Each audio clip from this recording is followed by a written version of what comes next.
This is my attempt to get these Doc Marten boots to actually fit right.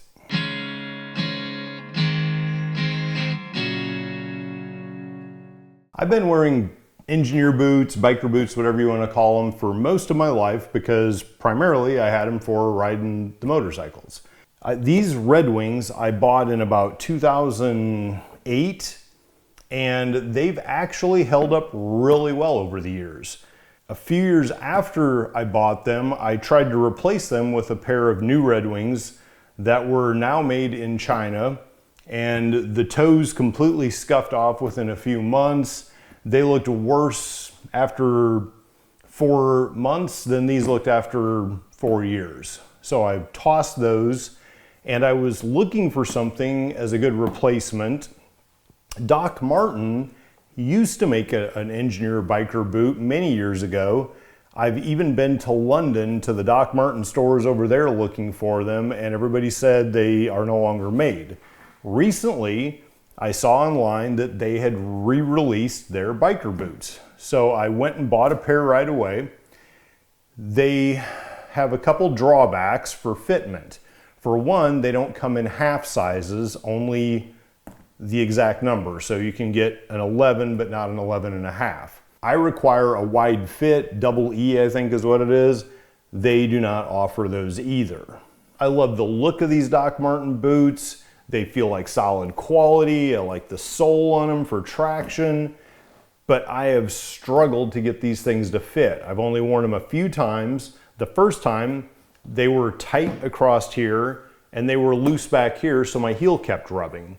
I put in arch supports, which I have in most of my shoes, which I thought also might tighten up the heel.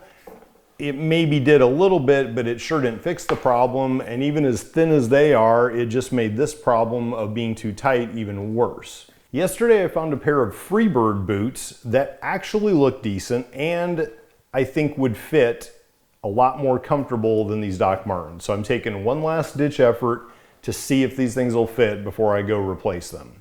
In this state of desperation, what I'm gonna do is resort to a trick Uncle Kenny had told me about when he was in the military. They would get a new pair of leather boots. The first thing they do is wear them in the shower, get them wet so that the leather would stretch, and then go run 3.5 miles. I wouldn't run if I had a grizzly chasing me, let alone to make a pair of boots fit, but I do have some yard work, so maybe I can get them wet and then wear them around the yard and just see if these things will stretch enough here to actually form around my foot, and maybe they're worth saving. Step one is getting the boots wet. So I'm just gonna simply wear them in the shower. I'll note here this also works on women's boots. So ladies, this step is pretty tricky. So if you wanna send me picture video of yourself in the shower just to make sure you're doing this step right, that's okay, I'm here to help. Now that the boots are completely drowning, and you can see how waterproof the boots are by how much water is sitting in the bottom of the boot when I pour them out, the next thing I'm doing is putting on the thickest pair of socks I have so that it'll push the boot out maximum width. Then I slip the soggy boots on, and now it's time to kind of break them in while they're wet and let them take the shape of my feet. So I'll start with raking, and then mowing lawn, and then I wore them around the house the rest of the night, just sitting there watching TV, getting up to go get something to eat, whatever it was. Even though the leather in boots like this is a little bit different than the leather in, say, a one-piece leather motorcycle suit, I'm gonna use some of the same materials and practices. So the first thing I'm gonna do is wash the boots and clean them really well with the leather cleaner that I got with my little Dainese kit that came with the leather motorcycle suit. Once the boots were clean and I let them set for a little bit, then I went to the conditioner that comes with the kit as well, and I used that on the boots. The water on the boots and then the drying process can dry out the leather, so this is why people use boot oil or a conditioner like this to keep leather supple.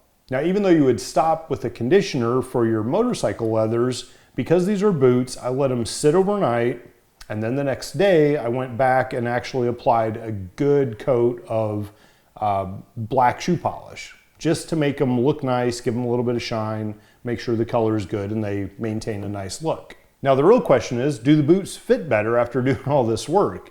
And the answer is yes, they actually do.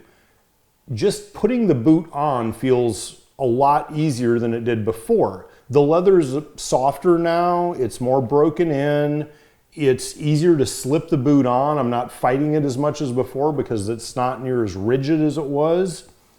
Getting into the boot is better. Once you're in there, the width is still a bit snug because they're not a wide fit like I would have liked to have had, but at least my foot can go in without being miserable right off the bat.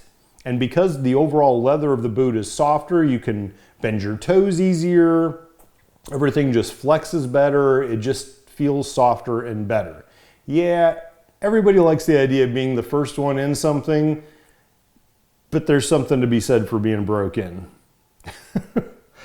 Now, I'm not going to be hiking 3 miles in these things, but at least they're comfortable enough now that I could wear them to dinner or out and about for an evening without worrying about the feet just killing me by the end of the night. If you've done all the work and the leather is broken and the boot still doesn't fit, the only other option you really have is to put a widener in it. It's a device that would go inside and spreads it out basically, but again, you want to get it wet so that it's pliable. So you could do that.